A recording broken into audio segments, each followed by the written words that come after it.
Hello बच्चों, class 9 के next lecture में आपका स्वागत है। आज का लेक्चर हमारा होगा मिक्सचर के बारे में। व्हाट इज मिक्सचर, क्या होता है, टाइप्स ऑफ मिक्सचर क्या होता है। ओके, आज इसी को हम देखेंगे। मैंने उस दिन बोला था आपसे mixture there are two types. First type is homogeneous, second type is heterogeneous. Okay, पहले हम लिखेंगे होमोजीनियस मिक्सचर क्या होता है। ओके, होमोजीनियस मिक्सचर, यहाँ पे जान लो mixture there are two types. Mixture का मतलब आप समझते हो जहाँ पे टू और more substance mix to each other then form of mixture. ठीक है, बड़ा मिक्सचर है। मिक्सचर दो टाइप का हम स्टडी करने वाले हैं सिलेबस में, होमोजीनियस और ये बेटा हेट्रोजीनियस।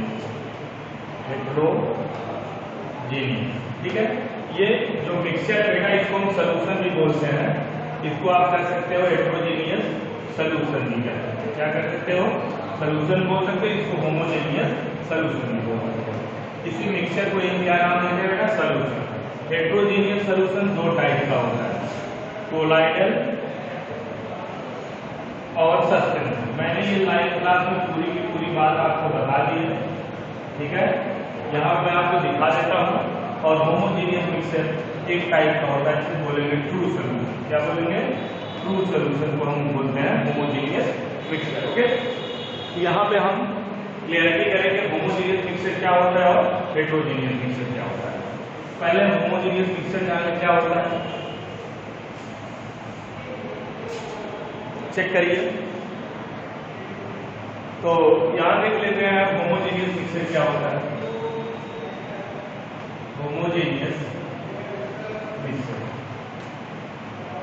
होता है बेटा, होमोजीनियस मिक्सचर जो होता है, mixture having uniform composition and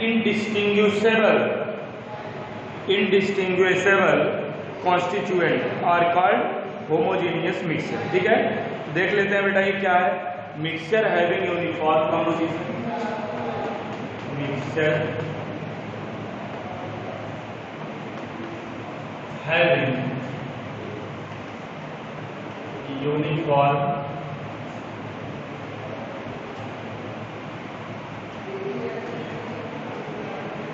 composition, mixture having uniform composition and indistinguishable constituents and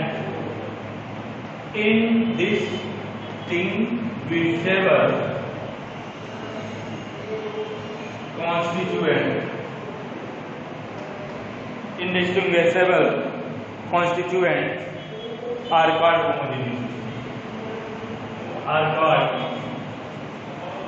homogeneous। Okay बेटा, इसी को होमोजेनियस मिक्सचर बोलते हैं। मतलब एक समान रूप से पूरे सॉल्यूशन के अंदर क्या होते हैं, ये पूरी तरह से डिजॉल्व हो जाते हैं सॉल्यूट के पार्टिकल। मतलब जो मिक्सचर होगा वो पूरा यूनिफॉर्मली आपको जो दिखाई देगा, कोई एक फेज में दिखाई देगा। फेज के बारे में आपको पता है, कोई मैटर 3 फेज में एग्जिस्ट करता है, या तो सॉलिड होगा या लिक्विड होगा या गैस। ठीक है, जैसे मैंने बेटा ले लिया सॉलिड और लिक्विड का एक मिक्सचर ले लिया। सॉलिड में मैंने यूज कर लिया शुगर, लिक्विड में मैंने यूज कर लिया वाटर। दोनों के सॉल्यूशन को आपस में मिलाया तो शुगर यूनिफॉर्मली वाटर के साथ मिक्स कर जाएगा। ठीक है, अब you can not see naked eye, but you can not see naked eye sugar particle in water. Okay, कभी भी आप नहीं देख सकते हैं। ठीक है, तो इसी को बोलते हैं बेटा ट्रू सॉल्यूशन का एग्जांपल। ठीक है, और इसी को बोलते हैं होमोजेनियस मिक्सचर। जैसे और एग्जांपल मेरे पास सॉल्ट ले लो, वाटर में डिसॉल्व कर दो। क्या कर दो, ठीक है, ये वाटर है और मैंने इसमें सॉल्ट सॉल्यूशन डाला। क्या डाला, सॉल्ट। पूरी तरह से आप देखेंगे वो लाइट लिक्विड मिलेगा। क्या मिलेगा, लिक्विड। आपने सोडियम क्लोराइड के क्रिस्टल डाले, ठीक है, उसके बाद वाटर डाल दिया, क्या हुआ, पूरी तरह से डिजॉल्व हो गया होमोजीनियसली। मतलब एक समान रूप से पूरे सॉल्यूशन के अंदर वो डिजॉल्व हो गया। इसी को बोलेंगे यूनिफॉर्मिटी। और यहाँ पे क्या है, हेट्रोजीनियस बेटा। हेट्रोजीनियस के केस में डू नॉट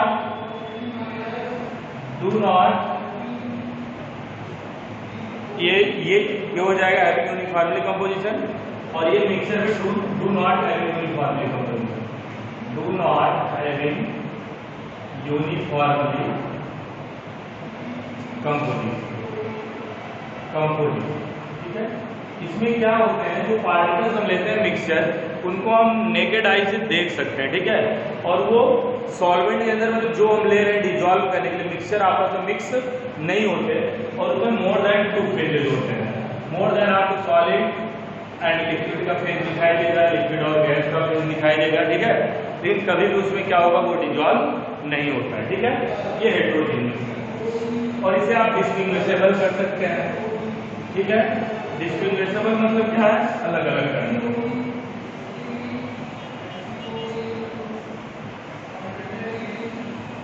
क्लियर हुआ। आगे देखते हैं हम यहाँ पे। उसके बाद आती है बात सॉल्यूशन की। बेटा सॉल्यूशन होता क्या है, ठीक है। सॉल्यूशन देखेंगे क्या होता है। A solution is homogeneous mixture. Solution बहुत ही इंपॉर्टेंट है ये सॉल्यूशन।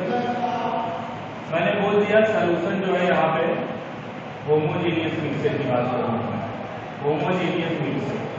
और आप कंफ्यूजन के लिए जान लें, कोलाइडल सॉल्यूशन होता है सस्पेंशन, लेकिन उसके लिए मैं नाम देके अलग बोलूंगा, ये कोलाइडल सॉल्यूशन है, ये सस्पेंशन सॉल्यूशन। इधर ट्रू सॉल्यूशन भी बोलेंगे। Solution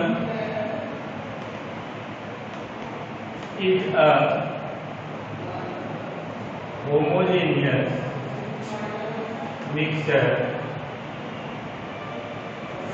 to or more substance, two or more substance। इसमें एग्जाम्पल हो जाएगा बेटा सॉल्ट प्लस वाटर, ठीक है। इसे हम बोलेंगे क्या, होमोजेनियस मिक्सचर। और जितने होमोजेनियस मिक्सचर होंगे वो सब क्या होंगे, आपके सॉल्यूशन होंगे, ठीक है। और उसके बाद बेटा बोलेंगे शुगर प्लस वाटर, ये सब होमोजेनियस मिक्सचर है। ऐसे बहुत सारे एग्जाम्पल हैं आपके जो होमोजेनियस मिक्सचर के अंदर आते हैं, ठीक है। अब उसके बाद हम यहाँ पे बात करेंगे नेक्स्ट आपका सॉल्वेंट और सॉल्यूट। कोई भी सॉल्यूशन होता है बेटा उसमें 2 कंपोनेंट्स प्रेजेंट होते हैं, सॉल्वेंट प्लस सॉल्यूट। सॉल्वेंट और सॉल्यूट आपस में मिलकर क्या बनाते हैं बेटा, सॉल्यूशन का फॉर्मेशन करते हैं। सॉल्यूशन मतलब सॉल्वेंट और सॉल्यूट आपस में मिलकर क्या फॉर्मेशन करेंगे, सॉल्यूशन का फॉर्मेशन। चेक करते हैं आप, जो ये सॉल्यूट होता है ये लेस अमाउंट में प्रेजेंट होता है। किसमें प्रेजेंट होता है, लेस अमाउंट में प्रेजेंट होता है। और सॉल्वेंट क्या होता है, लार्ज अमाउंट में प्रेजेंट होता है, लार्ज अमाउंट। क्लियर हुआ, ये लेस अमाउंट में और ये लार्ज अमाउंट में प्रेजेंट होता है। यहाँ कंफ्यूज नहीं होना है।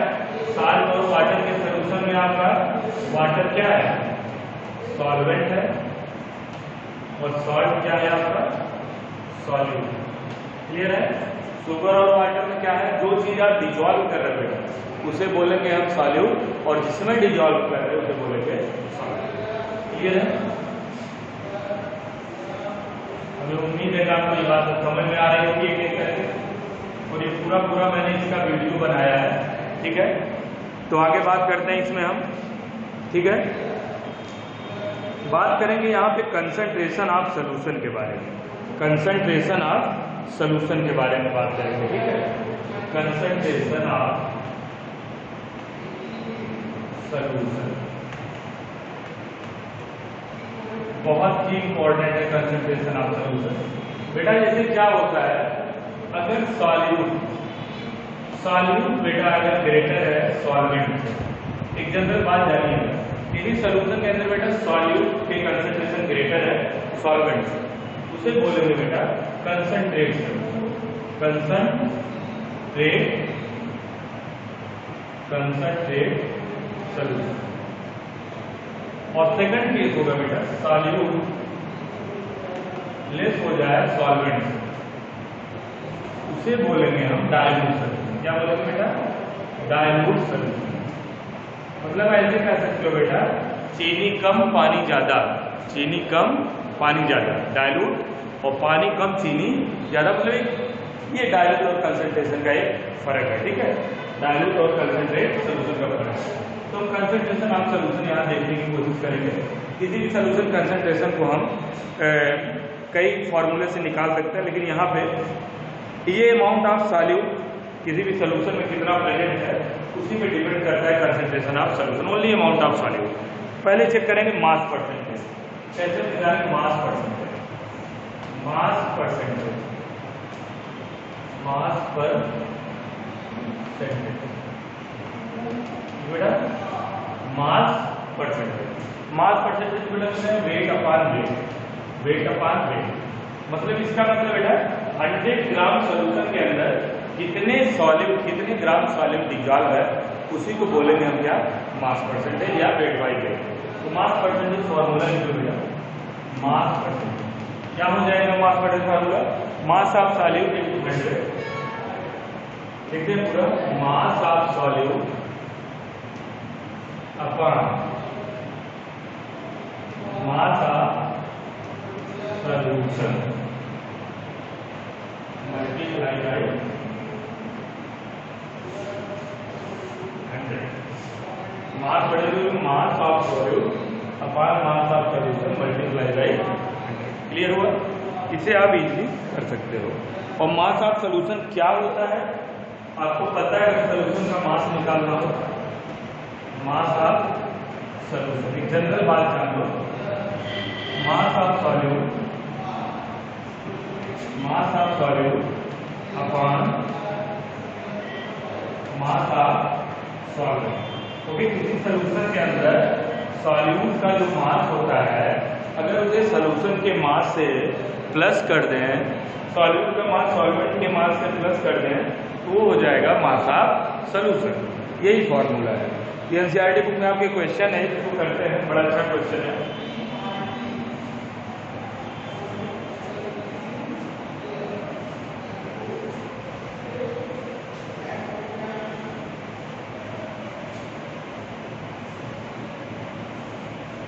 देखते हैं क्वेश्चन को।